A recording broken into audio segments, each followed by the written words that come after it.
जय माता दी। ओम नमः शिवाय। प्रिय भक्तगण, आप सबका स्वागत है आपका अपने YouTube चैनल पुष्पा शर्मा हिंदी कहानियाँ में। प्रिय भक्तगण, आज आषाढ़ माह के गुप्त नवरात्रि की षष्ठी तिथि है। प्रिय भक्तगण, आज मैं आप सबको त्रिपुरा भैरवी की कथा को श्रवण कराऊंगी। आप सबसे निवेदन है कि कृपया कथा को पूरी जरूर सुनिएगा और चैनल को सब्सक्राइब भी जरूर कीजिएगा। मार्गशीर्ष पूर्णिमा के दिन भैरवी जयंती मनाई जाती है। यह माता 10 महाविद्याओं में से छठी महाविद्या हैं, जो सौम्य कोटि की देवी मानी जाती हैं। माता भैरवी को काली का ही स्वरूप माना जाता है। इन्हें ही त्रिपुर भैरवी भी कहा जाता है।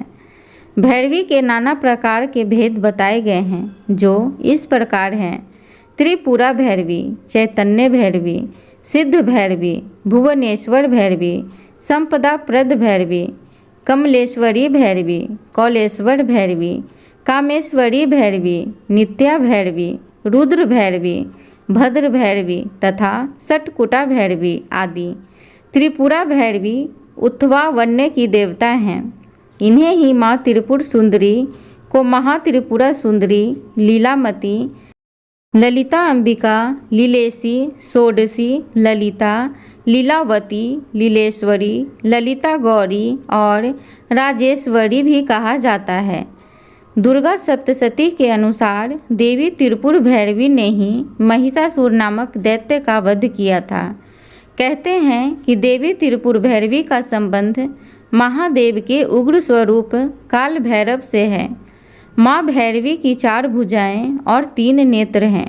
उनके बाल खुले हुए रहते हैं। वे लाल वस्त्र पहने हुए माँ मुंड माला धारण करती हैं। काल भैरव की तरह उन्हें भी दंडाधिकारी कहा जाता है।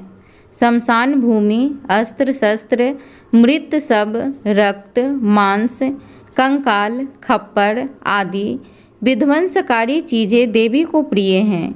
भूत प्रेत, पिशाच, डाकनी, साकनी, भैरव, कुत्ते आदि उनकी सेना है। त्रिपुर भैरवी की उपासना से सभी बंधन दूर हो जाते हैं।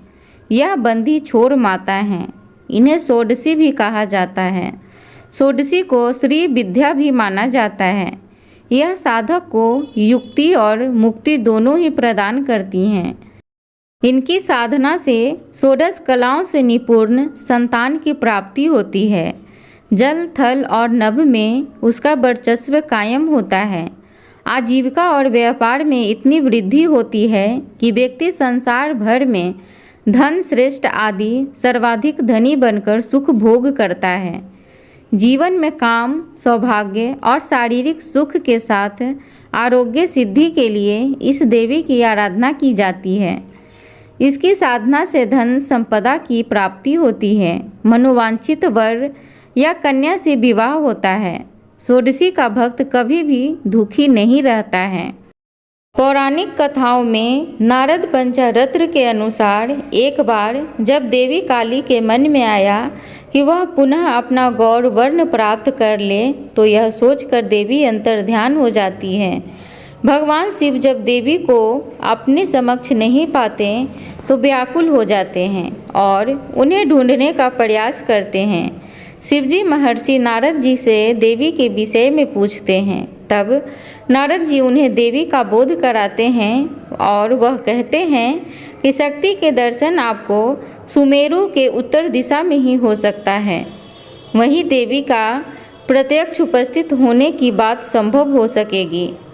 तब भोले शिवजी के आज्ञा अनुसार नारद जी देवी जी को खोजने के लिए वहां जाते हैं। महर्षि नारद जी जब वहां पहुंचते हैं तो देवी से शिव जी के साथ विवाह का प्रस्ताव रखते हैं। यह बात सुनकर देवी क्रुद्ध हो जाती हैं और उन्हीं की देह से एक अन्य षोडशी विग्रह प्रकट होता है और इस प्रकार उससे छाया विग्रह त्रिपुर भैरवी का प्रकट्य होता है। तो इस प्रकार 10 महाविद्याओं में से छठी स्वरूप का उपासना इस प्रकार किया जाता है। प्रिय भक्तगण, आप सबसे निवेदन है कि कृपया चैनल को सब्सक्राइब करें, वीडियो को लाइक करें, कमेंट बॉक्स में जय माता दी जरूर लिखें। धन्यवाद।